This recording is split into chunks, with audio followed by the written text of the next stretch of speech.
side shot. Why don't you move it over here? Go ahead. Who are you shooting for? Where's the pool? Right.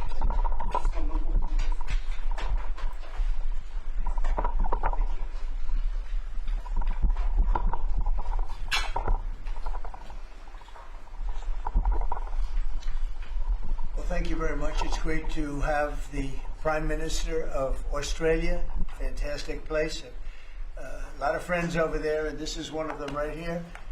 The Prime Minister is, as you know, Anthony Albanese, and he's highly respected.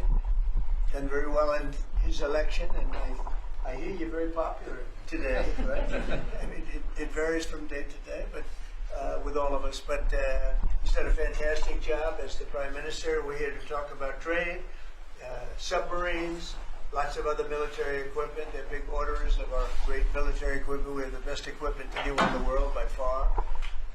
And, ooh, you gotta watch that. Watch that. You're not allowed to break that. That mirror is 400 years old. The camera just hit the mirror. I just moved it up here special from the vaults, and first thing that happens, the camera hits it. Hard to believe, isn't it? Hard to believe, but these are the problems in life. So we're going to be here to talk about lots of different things, and we might take a few questions before, but we are discussing critical minerals and rare earths, and we're going to be signing an agreement that's been negotiated over a period of 4 or 5 months, and it was sort of good timing that we got it done just in time for the visit. And we work together very much on rare earths, critical minerals, and lots of other things. And we've had a very good relationship. We've been working on that for quite a while. In about a year from now, we'll have so much critical mineral and rare earths that you won't know what to do with them. They'll be worth about $2. But in the meantime, we're working with Australia and other countries. They're working with us too, but other countries also on that. But we're really working on anything having to do with military protection, military ships, vehicles, guns, ammunition, everything, the whole thing. We've been long-time allies, and I would say there's never been anybody better. We fought wars together. We never had any doubts, and it's a great honor to have you as my friend. It's a great honor to have you in the United States of America. Please, would you like to say something? Well, thank you so much, Mr. President, for the invitation here to the White House and for showing us around the improved Oval Office, and for what you're doing around here as well, and for the great honour as well of my delegation staying just across the road. We could have walked, but they didn't let us. We drove all of 20 metres there from Blair House, but it's a great honour to be able to stay there. We are great friends and we're great allies, and this is a relationship that's been forged in the battlefields of the world. We have stood side by side for freedom and democracy, and congratulations, I must say, Mr. President, on the work that you've done with the Middle East. It's an extraordinary achievement. And on defence, we've already had a discussion about taking it to the next level. Our defence and security partnership with AUKUS is so important for us, and I thank you for the support that the administration are giving as well. You've had the Chief of the Navy here as well, which will play obviously a very critical role with the subs and increasing the security for the region and the world. And our economic relationship is so important. The US has a trade surplus with Australia, as you know, and we can continue to take what is every opportunity to improve the relationship even further and make it even stronger. And today's agreement on critical minerals and rare earths is just taking it to the next level, seizing those opportunities which are before us to take our relationship to that next level. And it's been fantastic, the contact that we've had together, the friendship that we've developed. And Australians love America, and I think Americans kind of like Australia too. We do. And as we go forward, I think that today will be seen as a really significant day in our relationship. So I thank you very much, Mr. President. Well, thank you very much, Anthony. It's an honor to sign this, and we'll do it now. And then we'll take some questions. Some good ones, I think.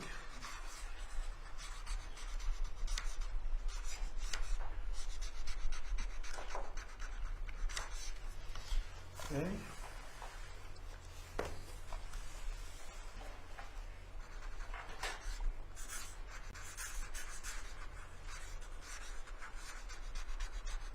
Well, this is a $8.5 billion pipeline that we have ready to go. That's right. It's all ready to go. Just getting started. And we're doing a real job on rare earth and many other things. Perhaps I could ask John to say a few words, and then we'll exchange papers. But just how are we doing on your naval purchases and all of the submarines that we're working on with Australia? How's that going? Thank you, Mr. President. Obviously, Australia is a very important ally of ours in the Indo-Pacific and in every battle. They fought with us since World War I and have always been side by side. The facility that they're building, Surf West, is critical and very important to our ability to project power in the Indo-Pacific and work with our allies. So we're working very closely. I think what we're really trying to do is take the original AUKUS framework and improve it for all three parties and make it better and clarify some of the ambiguity that was in the prior agreement. So it should be a win-win for everybody. So. And the submarines that we're building for Australia are starting to really move along, right? The process is getting very exciting, isn't it? We're getting better. That's good. Very good. It's going to be great. Thank you very much. Maybe we'll hold this up. Okay.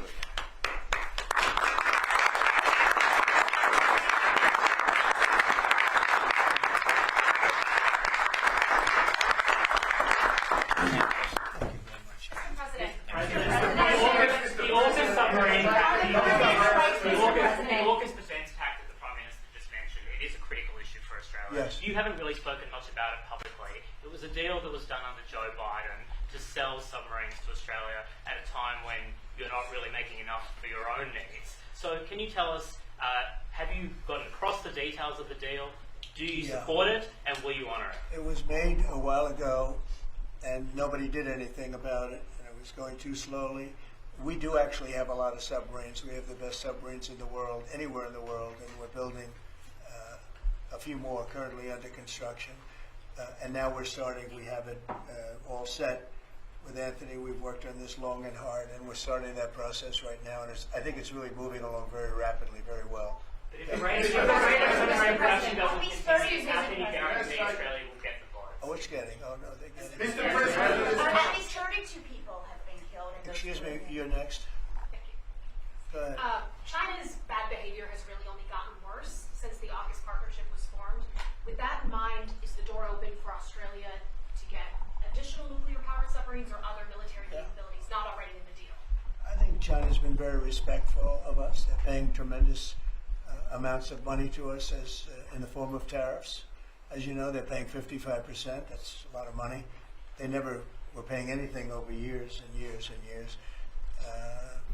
But they were like anybody else. A lot of countries took advantage of the U.S. They're not taking advantage anymore. No, China's paying 55% and a potential 155% come November 1st unless we make a deal. And I'm meeting with President Xi. We have a very good relationship. We're going to be meeting in South Korea in a couple of weeks. And we'll see what we can do. We have a very good relationship with China, but you know, it's been probably a little bit like your relationship with China. They try and take advantage, but most countries do. I mean, I can say the European Union took advantage, but not anymore. We worked out a very fair trade deal. Japan, we worked out a very fair deal. South Korea, where I'll be meeting President Xi, we worked out a very fair deal. And I expect we'll probably work out a very fair deal with President Xi of China. So most of you will be with us. It's going to be very exciting. And I think we're going to work out something that's good for both countries. Are you at least interested in expediting? Are you at least interested in expediting the nuclear-powered subs to Australia? Well, we are doing that, yeah. We're doing that. have them moving very, very quickly. Australia Yeah, to do please. more. Mr. President, I don't think you've ever been to Australia. Have you thought about coming to Australia and trying out some of the golf courses? I would, and I actually have been to Australia, and I did play one of your great golf courses. They have great golf courses there, but I have been to Australia actually, Come and again? oh, I would. In fact, I've been invited to go, and Indeed. I'll have to give it serious consideration. No, it's a real Did possibility. the Prime Minister invite you today? He did. And perhaps we could time it, must be said, with the President's Cup that Australia hosts as well. When is the President's Cup? We'll organise it at a time suitable for you, Mr. President. Okay, please, in the back, please. Yeah, in the back, please. Yeah, Mr. President, the Prime Minister mentioned that there's a trade imbalance that's very heavily in America's favour. Why does America slap such heavy tariffs on a friend and ally? Well, we don't, yeah. Well, we do in some cases. We do in many cases because we've been treated unfairly. But actually, the tariffs are very light. The one thing is you buy a lot of airplanes, so that helps because you buy a lot of the beautiful Boeings, the best of the Boeings. Boeing, and by the way, Boeing is really doing well. They have lots of orders, and they're really doing a great job. They make a great plane. But Australia, because of its location, which is great, but one of the things dictated by that location is you have to order a lot of airplanes. So I guess we have that advantage. They need a lot of airplanes in Australia, and that gives us a little bit of an. Mr. Yeah, President. President, yeah, your Secretary of War, Pete Hegseth, in his Shangri-La speech in, I think it was May, warned about the potential likelihood or threat of President Xi ordering an invasion of Taiwan. 2027 is also the year that Fleet Base West is supposed to start rotating those US and UK submarines. Do you see AUKUS as a deterrent for China in the Indo-Pacific? Yeah, I do. I think it is, but I don't think we're going to need it. I think we'll be just fine with China. China doesn't want to do that. First of all, the United States is the strongest military power in the world by far. It's not even close. Not even close. We have the best equipment. We have the best of everything, and nobody's going to mess with that. And I don't see that at all with President Xi. I think we're going to get along very well as it pertains to Taiwan and others. Now, that doesn't mean it's not the apple of his eye, because probably it is. But I don't see anything happening. We have a very good trade relationship. We're going to have a very good, I think when we leave South Korea, could be wrong, but I think we'll end up with a very strong trade deal. Both of us will be happy. I don't see that happening now. Mr. President, Given the trade surplus that the US enjoys with Australia, would you consider lifting the tariffs that you've imposed on Australia? And can you give us any details about the critical? Yeah, well, the tariffs have been amazing because, tariffs have been really a reason that I was able to settle almost all of the, I've settled 8 wars in 8 months. Not bad. I have one more to go. It's Russia, Ukraine, and I think we'll get there, but it's turned out to be nasty because you have 2 leaders that truly hate each other. You can't have it all, right? They hate each other beyond all else, and it makes it actually a little bit difficult. But we tried, of the 8 deals, I would say because of tariffs, 4 or 5 of them were settled. It's an amazing thing, the power of tariffs in terms of our country. But tariffs have always been used against us. We never use them against anywhere else. And now you have a president that for national security reasons and other reasons is using them. And we've become a very rich nation again and a very secure nation again. But we've also become a nation that used that power of tariffs and the power of trade to settle 5 of the 8 wars that I said. I settled 8. I'm very proud of that. Nobody else has settled 1. I don't think there's been an American president that settled 1. I think there probably hasn't been outside of the 2 countries involved, or however many are at war. I don't think there's ever been an outside country that settled a war, period. So I settled 8 in 8 months. I'm proud of that. Now, in the meantime, I'm running a country that's, right now, we're the hottest country anywhere in the world. We were dead. A year and a half ago, we were a dead country. Now we're the hottest country in the world, economically and otherwise. So, but I will say this, Australia pays very low tariffs. Very, very low tariffs. In fact, Australia pays among the lowest tariffs. Go ahead. Mr. President, there's been concern in Australia that it's taken 9 months to get this meeting. Have you had any concerns with this administration, with its stance on Palestine, climate change, or Even things the ambassador said about you in the past, the Australian ambassador? I don't know anything about him. I mean, if he said bad, then maybe he'll like to apologize. I really don't know. Did an ambassador say something bad about him? Don't tell me. I don't. Where is he? Is he still working for you? Yeah. You said bad? Before I took this position, Mr. President. I don't like you either. I don't, and I probably never will. Go ahead. No, you went. Go ahead, behind you. Mr. President, your Secretary of the Navy said there will be some clarifications around some ambiguities on AUKUS. Can you tell us Well, what he'll get that taken care of. These are just minor details that he'll take Can care I of. ask you specifically on John, you're going to get that taken care of, right? Correct. There shouldn't be any more clarifications because we're just going now full steam ahead building. Yeah, please. Thank you, Mr. President. Are you now satisfied with Australia's defence investment, or do you want Australia to invest more in defence? Well, I'd always like more, but they have to do what they have to do. You know, you can only do so much. I think they've been great. They're building magnificent holding pads for the submarines. It's going to be expensive too. You wouldn't believe the level of complexity, right, and how expensive it is. They're building tremendous docking because they have a lot of ships and a lot of things happening. And I think their military has been very strong, very, very strong. Over here, please. Mr. President, on the war that you haven't solved yet, the Ukraine-Russia situation, have you now locked in a meeting? And can you explain, just a few weeks ago at UNGA, you said that Ukraine could possibly win the war and keep its territory, but now They the could still story win seems it. I something don't think different. they will, but they could still win it. I never said they would win it. I said they could win. Anything can happen. You know, war is a very strange thing.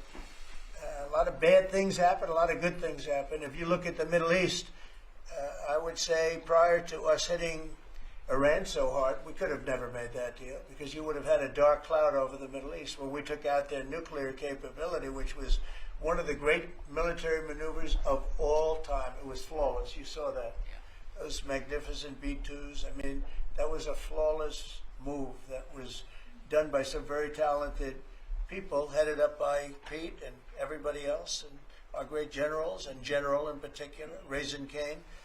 We did a great job. And when that happened, everything was different, and we were able to get a deal. If we didn't do that, if it wasn't, you know, they wanted to do that for 22 years, Mr. Prime Minister. For 22 years, I had the pilots here, the B-2 pilots, and they came to the Oval Office, and I thought they deserved it. They flew 37 hours back and forth. We had 52 tankers up there. We had a lot of planes up there with them, but they were the primary plane. But we had a lot of planes, F-22s and F-35s and F-16. We had a lot of planes. But we had 52 tankers. Can you believe that? And it was just like a flawless mission. And when it was finished, the Middle East just opened up. Amazing.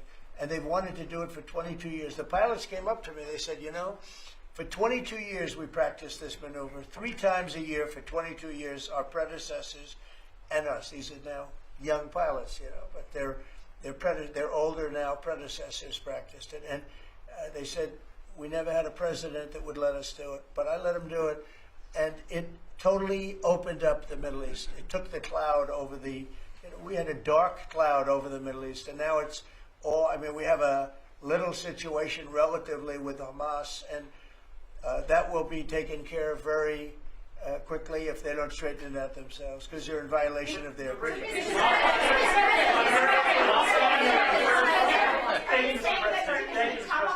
On rare earth minerals, Australia is one of the only places in the world that processes rare earth minerals. Yeah, it's good. Could there be an agreement? China has 90% of the processing. Could there be an agreement over processing rare earth minerals with Australia? Sure, that's what we're doing. That is It's part of the agreement. Can you say with some Go ahead, please. that all Sir, thank you, sir. Just, sorry, Yeah. on a follow-up on Taiwan, there are reports that you will come up, or China is pressuring you to not support independence for Taiwan in exchange for a trade deal. Well, I'm not going to talk about that. What I'll talk about, you and I will have that discussion in a couple of weeks when I'm in South Korea with President Xi. We're going to be talking about a lot of things. I assume that's going to be one of the things, but I'm not going to talk about that now. Yeah, please go ahead. Mr. President, You just alluded to the violence in the Middle East. What steps is the administration taking to maintain the ceasefire? Well, a lot of steps, and right now it's in the hands of others. You know, we have 59 countries that agreed to the deal. We have a peace in the Middle East for the first time ever.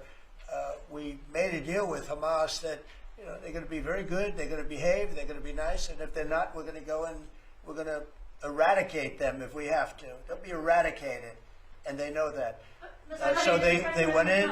They went in, and I don't believe it was the leadership, but they had some rebellion in there among themselves, and they killed some people, you know, a lot of people.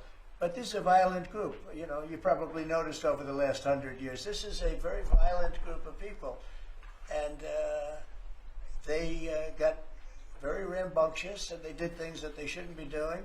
And if they keep doing it, then we're going to go in and straighten it out, and it'll happen very quickly and pretty violently, unfortunately. Yeah, just following up on that question, when you say we are going to eradicate Hamas, who is we? Does that include American boots on the ground?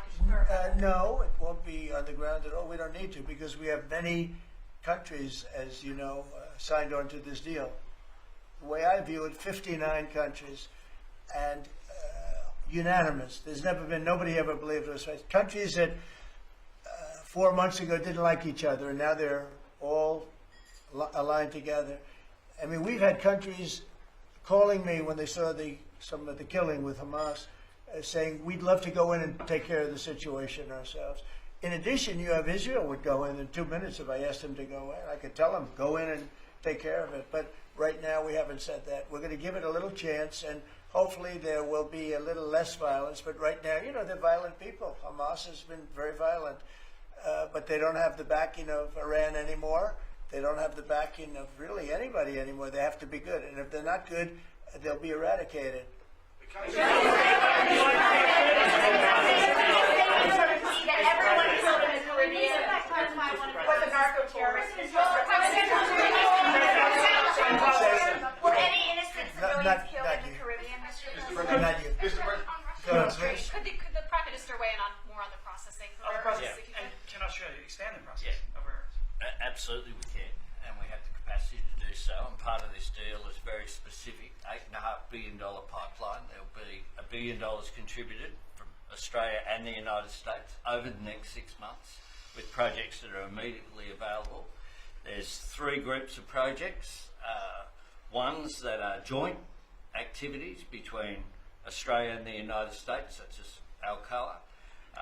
Secondly is projects that will be US investment that the US will undertake in Australia, including processing, and then ones that Australia will undertake, some as well. One of them is Australia, the US and Japan as well. So what we're trying to do here is to take the opportunities which are there. Australia has had a view for some time, a bit similar to putting America first. Right. Our plan's called A Future Made in Australia, which is about not just digging things up and exporting them, but how do we make sure that we have across the supply chains with our friends being able to benefit, seize those opportunities. So we certainly see part of what this is about isn't just digging things up, it's also about processing, including the joint ventures between Australia and the United States. Can the US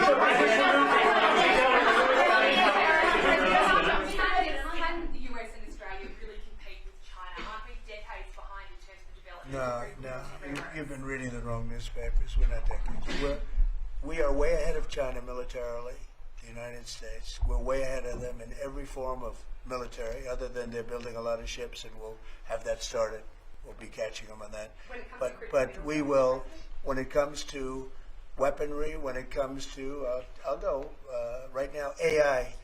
The big thing is AI. They're building more plants in this country than anybody ever imagined. We're going to have over $20 trillion of investment for this year. The most we ever had was a tiny fraction of that. As an example, Biden, who's the worst president in the history of our country by far, by the way, but they were less than $1 trillion for 4 years. We're already now breaking $18 trillion of investment in 8 months. $18 trillion. No country in history has ever done that. We're way ahead of China in AI, and we're way ahead of China militarily from the standpoint of the sophisticated weapons. We have weapons that a lot of people don't even know about it. I got them started 4 years ago. I rebuilt the military 4 years ago, fortunately, because Biden didn't do anything but give a piece of it away to Afghanistan. Fortunately, as much as it sounded like it was a small part of what I built, but the Afghanistan giveaway was one of the worst. That was probably the most embarrassing day in the period in the history of our country. But we have the greatest military. We have the best equipment. We have the best manufacturers of equipment. We have the best weapons. When you look at our weapons, I've been talking a lot about our weapons. Everybody wants our weapons. But it's great to be working with Anthony. It's great to be working with the people of Australia because they also, I mean, it's a smaller country, but you have done a fantastic job in weaponry and the kind of things that we do a lot of joint work together. Our militaries work very, very closely together. We've been really an amazing ally when you think of it, right? There's never been any games. We're strongly committed, and they're strongly committed. There are some games with other countries, but there haven't been games with Australia.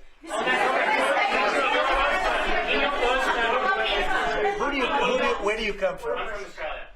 Who are you with? The Sydney Morning Herald. Nasty guy. Go ahead. Oh, sorry, I just got to ask. All right, go ahead. On your first term, you worked with two Australian Prime Ministers, Scott Morrison and Malcolm Turnbull, you might remember. They were from same side of politics as you. Mr. Albanese's different side. Can you tell us a bit more about what it's like to work with Mr. Albanese compared to those two? Well, I got along. I mean, that wouldn't be fair because, the man on my right has a big advantage. You know that, right? But I think he's doing a really good job, and we've had a very good relationship. I don't want to compare one with the other, but I'll tell you, this one is. They really have a great prime minister. Thank you. Okay, is that a Thank good you. statement? I'll use it in my ads in 28.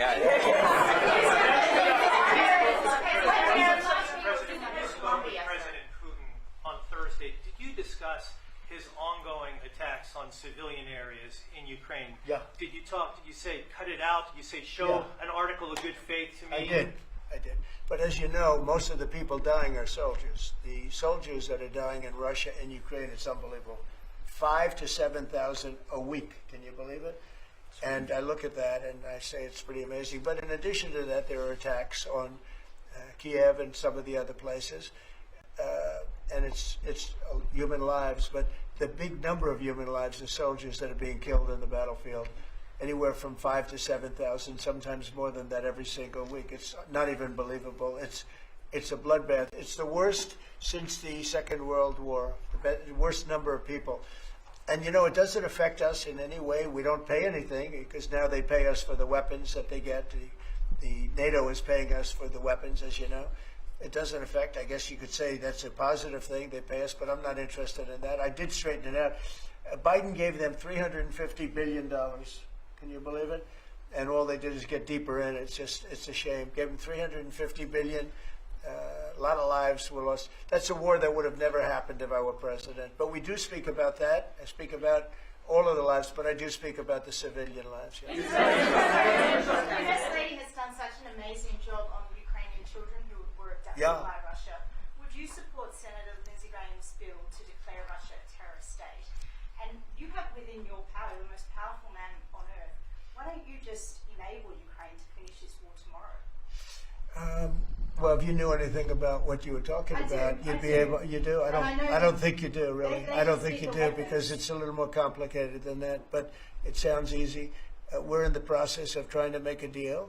If we make a deal, that's great. If we don't make a deal, it'll be a lot of people are going to be paying a big price. Quiet. Go ahead. A question to both of you, if you don't mind. I love his haircut. I'm going to try that. No, I love it. Go ahead. So, as we all know, China controls 90% of the global supply of critical minerals. They have launched attacks on Australian companies, primarily Lynas Rare Earths.